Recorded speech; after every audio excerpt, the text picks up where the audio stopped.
In 1952, I was flying off the coast of North Korea, and that was our standard station to attack logistics, trucks and trains and tracks, and support our ground forces with close air support. But our admiral knew that we were responsible for supplies and manufacturing way up by the Yalu near Soviet Union, where we couldn't reach from our normal flight from the aircraft carrier Oriskany. So he arranged for 3 aircraft carriers and support ships, maybe 20 more destroyers, a battleship, to go off Chonjin, 100 miles at sea, putting us close enough so we could attack Horiang on the Yalu River. And it had lots of supplies and manufacturing that were contributing to the North Korean war effort. We did this at night. In the morning of the 18th of November, we were ready to launch at daylight. The weather was good, and I was on that flight, and carrier airplanes from all 3 aircraft carriers were striking those targets. When I came back, the weather was deteriorating a little bit, but I landed and I was told to get ready for another flight. That would be a combat air patrol. The mission is defense of our forces. So I took a quick lunch, got briefed, and we went out, and by that time the weather was terrible. Low clouds, low visibility, snowing, and very cold. We launched as a flight of 4. I was the second in the lead up there. The leader was my roommate, and he formed up our 4 airplanes. We climbed through the clouds to 12,000 feet in the clear air, and while we were on our way climbing, our control, Combat Air Information Center, informed us that there were inbound bogies, unknown aircraft, at maybe 70 miles north of us, heading directly at us from the north. When I looked up, I could see at that distance their contrails closing on us. We were going toward them, they were going toward us, and my leader had a warning light that he might have a problem with his fuel system. So he was directed to leave and come back and fly over the task force, remain there out of any action with his wingman. That left me with being the leader, and I had a wingman that I'd never flown with before, but he knew how to fly his airplane. And I was told that was my intercept, these inbound. Well, I identified them as MiG-15s, and I had no idea that they were Soviet, but they were coming from that direction. Well, they flew over me, identified me, turned around and headed back north. And when they were probably 40 miles or so, I saw them split into 2 groups and diving out of the clouds that they were making contrails. And when they were in the clear and no more cons, the information center lost sight of them on their radar because they were a smaller group of 4 airplanes in one direction, 3 in the other. And I lost sight of them. So I was directed to come back and establish a barricade to fly back and forth, patrolling the area between the last sighting of the MiGs and the task force of ships. When I was in that turn, I got attacked. No question about it. these airplanes started the fight by attacking me and my wingman in a formation of 4 airplanes spread enough so they could shoot individually, and they all came at us firing. I turned hard into them. We were pretty much almost head on at this point. I turned hard into them and ended up right on their last of the 4 and short burst, and he started smoking and dropped out of formation. My wingman left me, so I'm now up there in that they came from the other direction. The other 3, they're now 6 against 1.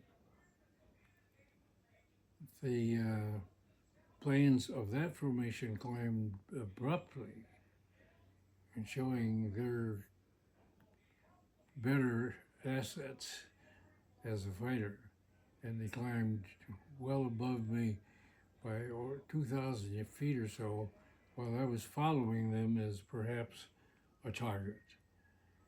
When they got to their altitude, they turned around and headed directly at me, and they're shooting. And so I turned at the lead airplane, who happened to be a hero from World War II, an ace, I believe, in Russia. And they were shooting, and I went in range and had the solution to hit him. I fired a short burst, and that airplane quit firing and turned away. I assumed that he was hit, and he just took himself out of the battle and was not shot down. And then his wingman was right behind him, and he came in directly.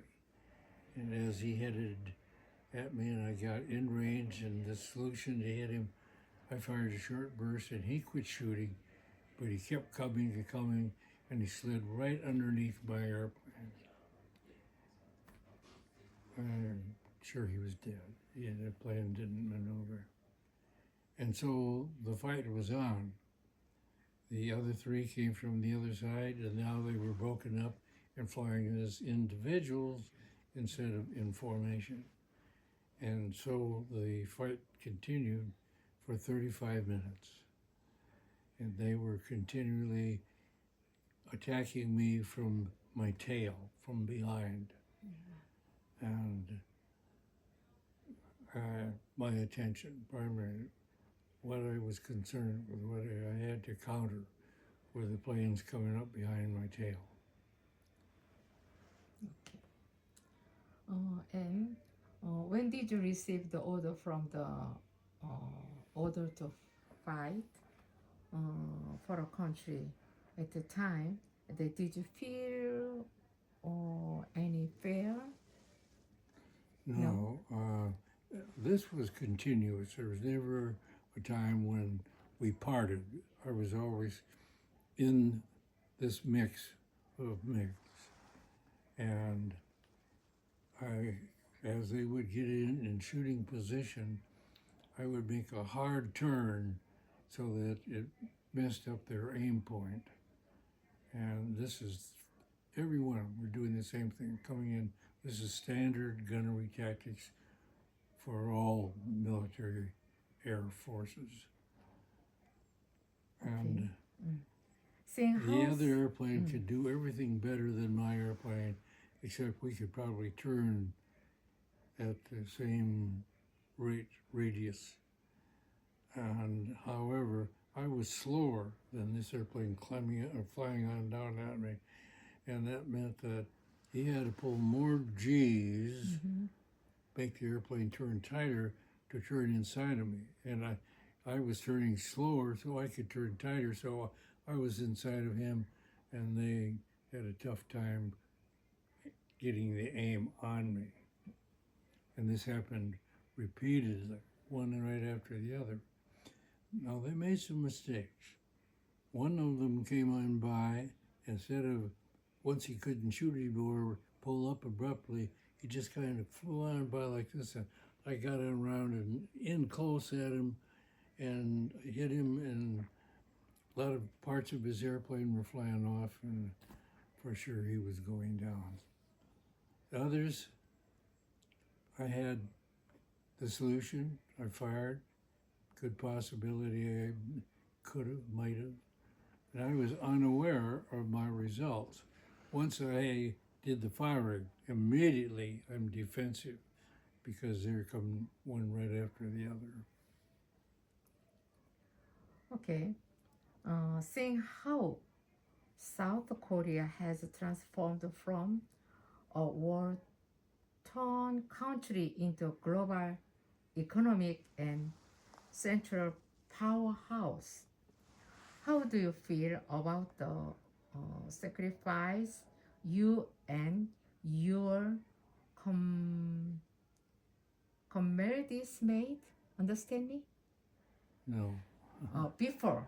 Not at the fight, but People, afterwards. when the war is so poor, now it's so rich. The Korea is the economic statement, a lot of changes. What do you think about that? No understand. I'm having trouble understanding really what you're talking about. The Korean people and their understanding of what happened. No. Okay. It is just when 1952 Yes. in Korea, Yes. very poor Yes. under the war. Oh, yes. Now it's 50 years Yes. later. It's a lot of change in the economic state. Oh, Yeah. many. It is because of you. Well, partly maybe, but there was a lot. I was ordered to go from the carrier to Busan, South Korea, and from there to Seoul to meet with President Eisenhower and many very important people, almost all of the admirals and generals, 4 stars and 5 stars, the Secretary of Defense, were at the 8th Army headquarters, which was the University of Seoul, I believe. And many, I've never seen such a crowd of dignitaries. So I got to see Seoul in 52, just before Christmas. And it was sad. The city was beaten up, rubble. And I've been back a few times since then. And hallelujah, it is a beautiful city. Yes. And clean, nothing like California. No cigarette butts, it's just beautiful, clean city. Yes. Yeah, changed a lot. Oh, yes. Oh, there is a horse. Oh, and the bridges. Yeah. At the time I went there in 52, there were 2 bridges, and they were in the river, sunk. Right. When I went back the last time, I think there were 20 or 22 bridges, just good highway department going across the bridge and easy to get around. And athletic fields, parks, lovely. Yeah, changed it a lot. Oh, yes. If you didn't help to our country, we cannot do that now. Oh, and I have been treated so beautifully by South Korean dignitaries, and personnel of all kinds are friendly. And I really enjoy it. Thank you so much. We cannot forever. But your dignitaries, military from embassy in Washington have visited, and they're just grand. Yeah. And they always bring a present. No more presents. I'm happy. Thank you so much. Okay. The President Yoon. Any Okay. questions, Bob? Yeah, thank you. Thank you so much. Oh, you're Okay. welcome. Yes,